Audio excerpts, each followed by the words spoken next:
एनजीए defence में आज सभी का स्वागत है। आज हम लोग भारतीय दंड संहिता के अंतर्गत कुछ महत्वपूर्ण फैक्ट के विषय में जानकारी लेंगे। आखिर भारतीय दंड संहिता 1860 क्या है? तो ये तो सभी लोग जानते ही होंगे कि मैकाले द्वारा, ब्रिटिश राज्य द्वारा ये सब बनाई गई हुई थी। पीछे के हिस्ट्री पे बात ना करते हुए हम लोग सीधा पॉइंट टू पॉइंट बात करेंगे। तो हम लोग सबसे पहली बात ये चर्चा करेंगे कि विधि क्या है। विधि है आखिर है क्या, विधि क्या है, फिर मूल विधि क्या है।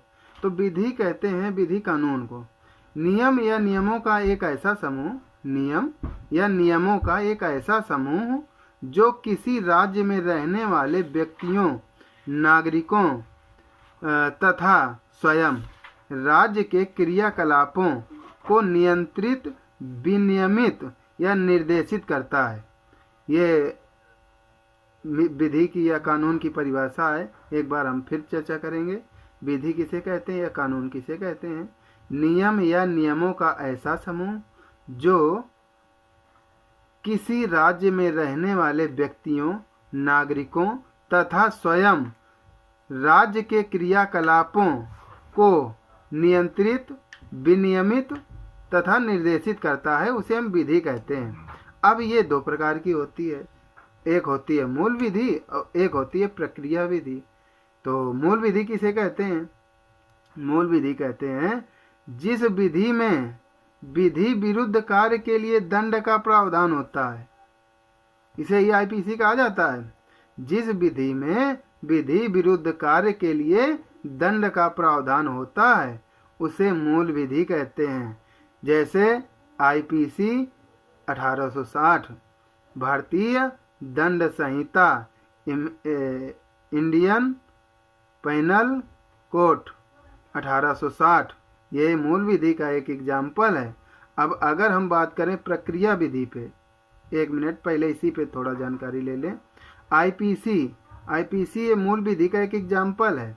तो आईपीसी में 511 धाराएं हैं तथा इसमें दो प्रकार का जिक्र किया गया है।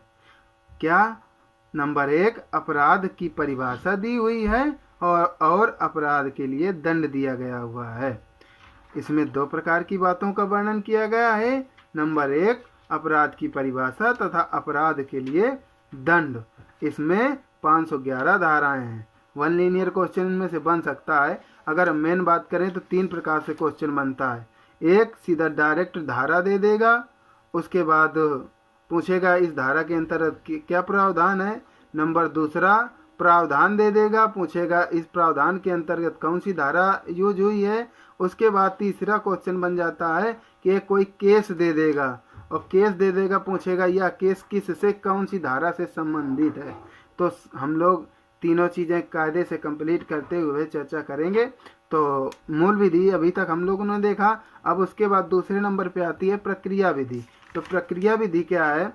प्रक्रिया विधि है, देखिए, जिस विधि में मूल विधि के प्रावधानों को लागू करने के लिए प्रक्रिया बताई जाती है।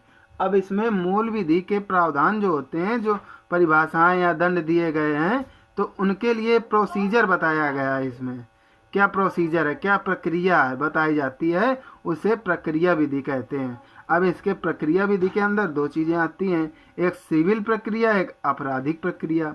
तो हम लोग थोड़ा थोड़ा जानकारी ले लेते हैं। तो राजस्व न्यायालय, ये डायरेक्ट क्वेश्चन बना हुआ था, पटवार में बना हुआ था। राजस्व न्यायालय की कार्यवाहियाँ सिविल प्रक्रिया पर आधारित होती हैं। तो उसमें दिया गया था कि राजस्व न्यायालय की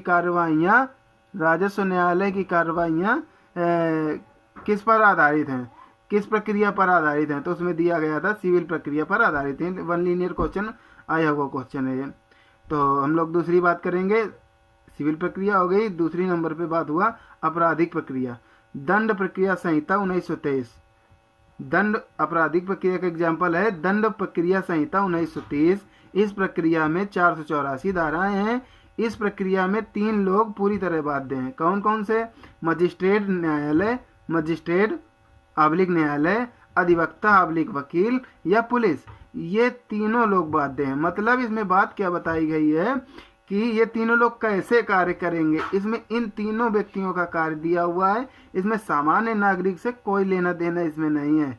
इसके लिए मजिस्ट्रेट, न्यायालय, अधिवक्ता मतलब वकील, पुलिस, ये तीनों इन तीनों के विषय में प्रक्रिया बताई गई है। तो आज की वीडियो में इतना ही। आगे हम लोग चर्चा करेंगे जो भी टॉपिक पे होगा। धन्यवाद।